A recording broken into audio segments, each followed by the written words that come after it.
ایک روزہ رمضان کا کبھی سوچا رمضان کا مطلب کیا ہے؟ رمضان کو رمضان کیوں کہتے ہیں؟ اللہ نے 11 مہینوں کے نام عربوں سے رکھوائے اور روزے کے مہینے کا نام خود رکھا قرآن میں، شہر رمضان الذی انزل فیہ القرآن۔ محرم، صفر، ربیع الاول، ربیع الثانی، جمادی الاولی، جمادی الثانی، رجب، شعبان، شوال، قاعدہ، ذوالحج، یہ عربوں نے نام رکھا اور رمضان پہلے سے رکھا جا چکا تھا، عربوں سے رکھوایا۔ رمضان کے لفظ اور روزے میں کیا جوڑ ہے؟ رمضان کہتے ہیں جل جانا، جل جانا، جل جانا۔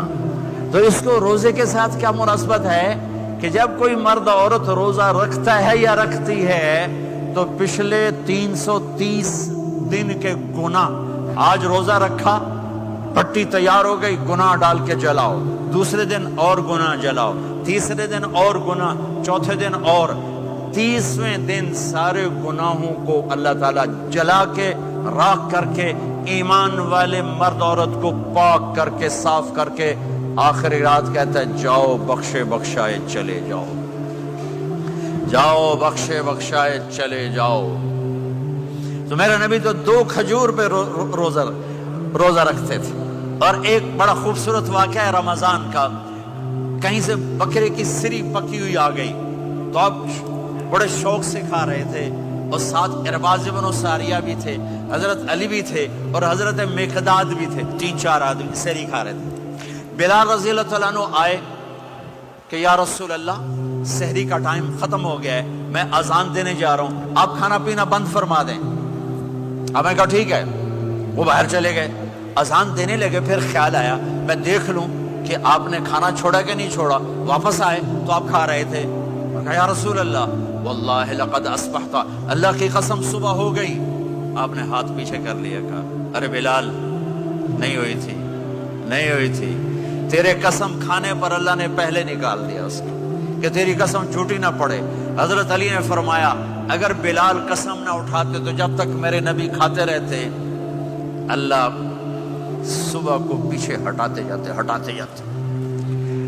دیگ پک رہی تھی، ابو عبیدہ رضی اللہ عنہ بن جراح وہ دیگ پکا رہے تھے، بکرا۔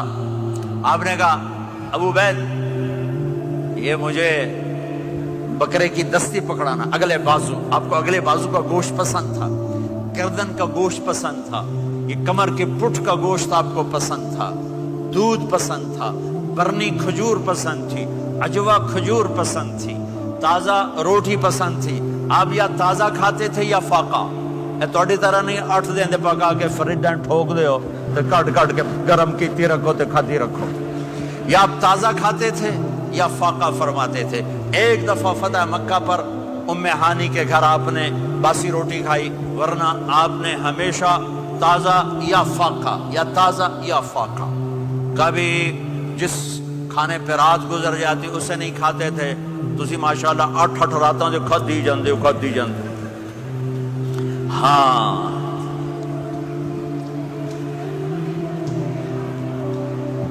تو کہنے لگے عبید یہ دستی پکڑانا، تو انہوں نے ایسے بکرے کا بازو نکال کے پورا آپ نے یوں پکڑا، نوچ کے پھینکا، کہا دستی پکڑانا، انہوں نے یوں نکالا ڈوئی سے، آپ نے پکڑا، کھایا، کہا مجھے بکرے کا بازو دستی پکڑانا، کہا یا رسول اللہ بکرے کی 2 ہی ہوتی ہیں۔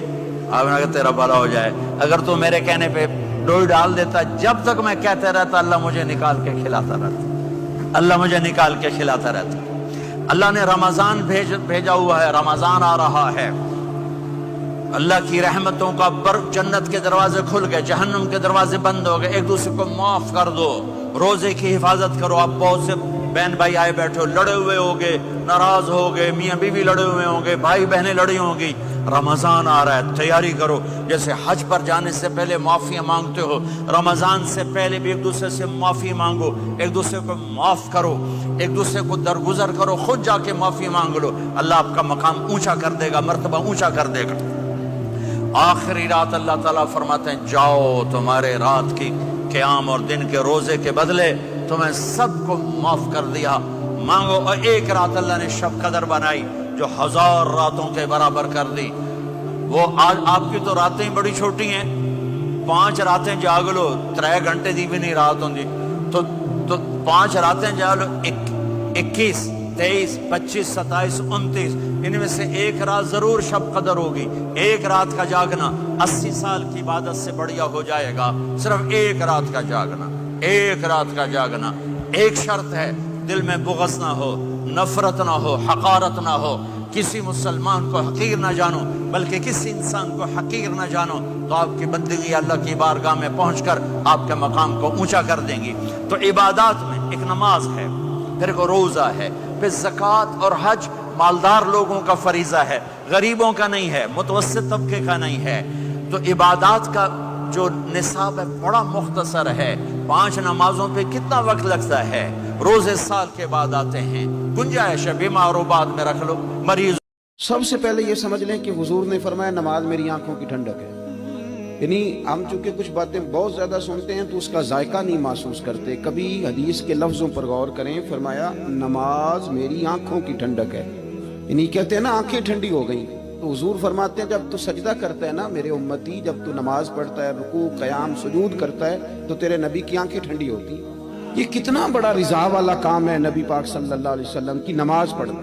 اور حضور کا اپنا نماز کے ساتھ رشتہ یہ تھا کہ سورج گرہن ہوا تو حضور نے نماز کی نیت باندھ لی, چاند گرہن ہوا تو نماز پڑھنے لگے, تیز بارشیں طوفان کی صورت میں آئیں تو نماز پڑھی, بارش نہیں ہوتی تو نماز پڑھی. حتیٰ کہ جنگوں کے موقع پر بھی میرے نبی پاک نماز کی کثرت فرماتے تھے. ہر موقع پر نماز کی طرف توجہ. نماز حضور کی چاہت ہے, آنکھوں کی ٹھنڈک ہے. وہ کس طرح کا امتی ہے جو یہ نہ چاہے گا کہ میرے نبی کی آنکھیں ٹھنڈی ہوں. آپ نماز پڑھیں, نماز میں آپ مسلمان کوئی لاوارث ہے کہ ٹینشن لے